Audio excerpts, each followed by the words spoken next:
Hi my dear friends, welcome to Foodies World. ഇന്നൊരു special carrot dates കേക്കായാലോ. Super soft ആയിട്ടുള്ള tasty ആയിട്ടുള്ള delicious ആയിട്ടുള്ള ഒരു ക്യാരറ്റ് ഡേറ്റ്സ് കേക്ക് റെസിപ്പിയാണ്. ഈ ഒരു റെസിപ്പി ഫോളോ ചെയ്താൽ വളരെ പെർഫെക്റ്റ് ആയിട്ട് തന്നെ നമുക്ക് ക്യാരറ്റ് ഡേറ്റ്സ് കേക്ക് ലഭിക്കും. അപ്പോൾ ശരി, അതെങ്ങനെയാണെന്നുള്ളത് നേരെ ഇനി വീഡിയോയിലോട്ട് പോകാം. അപ്പോൾ അതിന് വേണ്ടിയിട്ട് ആദ്യമേ തന്നെ ഷുഗർ കാരമലൈസ് ചെയ്ത് വെക്കാം. ഞാനിവിടെ 1 കപ്പ് ഷുഗറാണ് എടുത്തേക്കുന്നത്. 250 ml 1 കപ്പ് ഷുഗറാണ് എടുത്തേക്കുന്നത്. ഇതിനെ നന്നായിട്ടൊന്ന് മെൽറ്റ് ചെയ്യിപ്പിച്ചെടുക്കാം.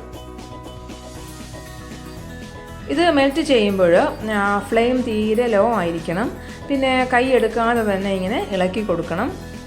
ദൂരെ എങ്ങും ഇതിങ്ങനെ അടുപ്പിൽ വെച്ചിട്ട് ദൂരോട്ടൊന്നും പോകാൻ പാടില്ല.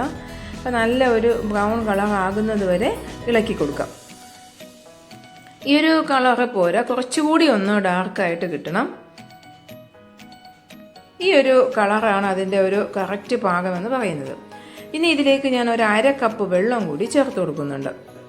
അല്ലെങ്കിൽ ഇത് തണുത്ത് കഴിയുമ്പോൾ സെറ്റായിട്ടിരിക്കും.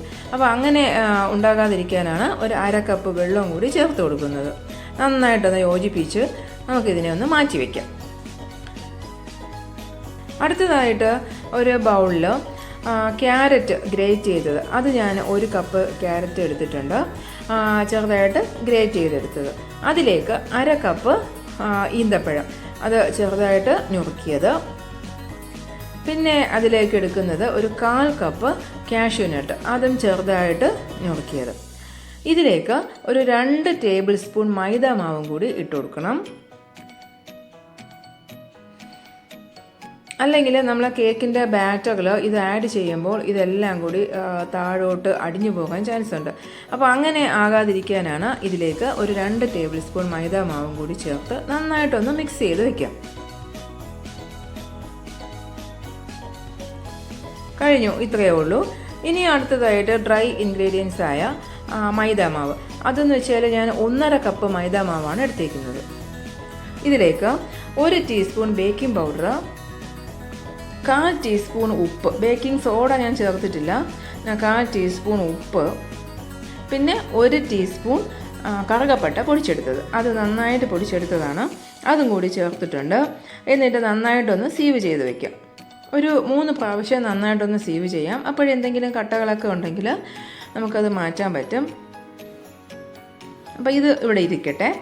ഇനി അടുത്തത് ചെയ്യാൻ പോകുന്നത് മുട്ടയൊന്ന് നന്നായിട്ടൊന്ന് ബ്ലെൻഡ് ചെയ്യണം. അപ്പോൾ അതിന് വേണ്ടിയിട്ട് ഞാനിവിടെ 3 ഒരു മീഡിയം സൈസ് മുട്ടയാണ് എടുത്തേക്കുന്നത്. അപ്പോൾ നന്നായിട്ടൊന്ന് ബ്ലെൻഡ് ചെയ്യാം. നല്ല ഒരു വൈറ്റ് കളർ കിട്ടുന്നത് വരെ, നല്ല ഫ്ലഫി ആയിട്ട് കിട്ടുന്നത് വരെ നന്നായിട്ടൊന്ന് ബ്ലെൻഡ് ചെയ്യാം. അതിലേക്ക് 1 ടീസ്പൂൺ വാനില എസൻസും കൂടി ചേർത്ത് കൊടുക്കാം. അപ്പോൾ നന്നായിട്ടൊന്ന് ബ്ലെൻഡ് ചെയ്തെടുക്കാം. അപ്പോൾ ഈ സമയം കൊണ്ട് നേരത്തെ നമ്മൾ കാരമലൈസ് ചെയ്ത് വെച്ച ഷുഗർ സിറപ്പ് അത് തണുത്തിട്ടുണ്ട്, അതും കൂടി ഇതിലേക്ക് ചേർത്ത് കൊടുക്കാം. നന്നായിട്ടൊന്ന് ബ്ലെൻഡ് ചെയ്യാം. നന്നായിട്ടൊന്ന് ബ്ലെൻഡ് ചെയ്ത് എല്ലാ ഭാഗത്തും ഈ ഒരു ഷുഗർ സിറപ്പ് എത്തിയതിന് ശേഷം ഓയിൽ ആഡ് ചെയ്ത് കൊടുക്കാം. 1/2 കപ്പ് ഓയിലാണ് ചേർത്ത് കൊടുത്തത്, സൺഫ്ലവർ ഓയിലാണ്. അല്ലെങ്കിൽ 100 ഗ്രാം ബട്ടർ, അത് ആഡ് ചെയ്ത് കൊടുക്കാം. ബട്ടർ കുറച്ചുകൂടി ടേസ്റ്റി ആയിരിക്കും കേക്കിന്. ഇനി ഇതിലേക്ക് ഡ്രൈ ഇൻഗ്രീഡിയൻസ്, അരിച്ച് വെച്ചേക്കുന്ന ഡ്രൈ ഇൻഗ്രീഡിയൻസ് കുറേശ്ശെ ചേർത്ത് കൊടുക്കാം.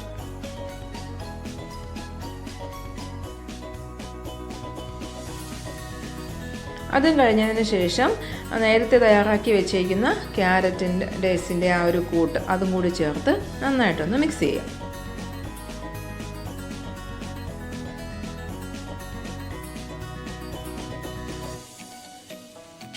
വളരെ സോഫ്റ്റായിട്ട് തന്നെ മിക്സ് ചെയ്തെടുക്കണം. നന്നായിട്ടൊന്ന് മിക്സ് ചെയ്യാം. അതിനുശേഷം നേരത്തെ ഞാൻ ഗ്രീസ് ചെയ്ത് വെച്ചിട്ടുണ്ടായിരുന്നു കേക്ക് ടിന്ന്. 1 കിലോയുടെ കേക്ക് ടിന്നാണ്, 8 ഇഞ്ചിൻ്റെ കേക്ക് ടിന്നാണ്. ഇതിനകത്ത് 1 കിലോ കേക്ക് തയ്യാറാക്കാൻ പറ്റും. അപ്പം അതിലേക്ക് മാവ് ഒഴിച്ചിട്ട് നന്നായിട്ടൊന്ന് ടാപ്പ് ചെയ്ത് കൊടുക്കാം. എയർ ബബിൾസ് നന്നായിട്ട് കാണും, അതിനെ നന്നായിട്ടൊന്ന് കളഞ്ഞതിന് ശേഷം അതിൻ്റെ കുറച്ച് ഡെക്കറേഷന് വേണ്ടിയിട്ട് കാഷ്യൂ നട്ട്സും കൂടി വെച്ച് കൊടുക്കാം. ഇനി ഇതിനെ ഞാൻ നേരത്തെ തയ്യാറാക്കി വെച്ചിരിക്കുന്ന ഓവൻ സെറ്റപ്പ് ഉണ്ട്. ഇതൊരു 10 മിനിറ്റ് ഞാൻ പ്രീ ഹീറ്റ് ചെയ്തായിരുന്നു. അപ്പം ഇതിനകത്തേക്ക് ഇറക്കി വെച്ച് കൊടുക്കാം. അല്ലെങ്കിൽ 180 ഡിഗ്രിയിൽ ഒരു 40 മിനിറ്റ്. ഓവൻ ആണെങ്കിൽ 180 ഡിഗ്രിയിൽ ഒരു 40 മിനിറ്റ്. ഇനി ഇതിൻ്റെ ഒരു ചെറിയൊരു ഹോളുണ്ട് അടപ്പിൽ, അത് ഒരു ആണി വെച്ചിട്ടൊന്ന് കവർ ചെയ്ത് കൊടുത്തിട്ടുണ്ട്. ഇപ്പോൾ ഒരു 40 മിനിറ്റ് കഴിഞ്ഞതിന് ശേഷമാണ് ഞാനിത് തുറന്ന് നോക്കിയത്. അപ്പോൾ നന്നായിട്ട് തന്നെ കിട്ടിയിട്ടുണ്ടായിരുന്നു. ഇതിപ്പോൾ തണുത്തതിന് ശേഷമുള്ളതാണ്. തണുത്ത് കഴിഞ്ഞപ്പോഴത്തേക്ക് ഇങ്ങനെ സൈഡൊക്കെ വിട്ട് വന്നിട്ടുണ്ട്. അപ്പോൾ കേക്കിൻ്റെ ഒരു പെർഫെക്റ്റ് പരുവെന്ന് പറയുന്നത് ഇതാണ്. തണുത്ത് കഴിയുമ്പോൾ ഇങ്ങനെ പാത്രത്തിൽ നിന്ന് വിട്ടിരിക്കും.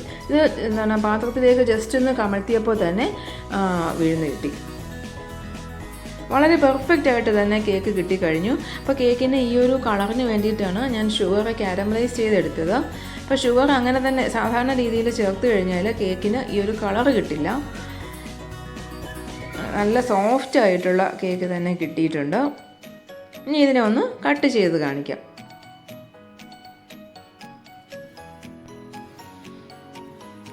അപ്പോൾ നല്ല സോഫ്റ്റ് ആയിട്ടുള്ള കേക്ക് തന്നെയാണ് കിട്ടിയത്. വളരെ ഈസി ആയിട്ട് കട്ട് ചെയ്തെടുക്കാൻ പറ്റുന്നുണ്ട്. ഇതാ കണ്ടോ, ഇങ്ങനെയാണ് ഇതിൻ്റെ അകഭാഗം. അപ്പോൾ വളരെ സോഫ്റ്റ് ആയിട്ടുള്ള, വളരെ ടേസ്റ്റി ആയിട്ടുള്ള, ഞാനൊന്ന് കഴിച്ച് നോക്കട്ടെ പറയാം.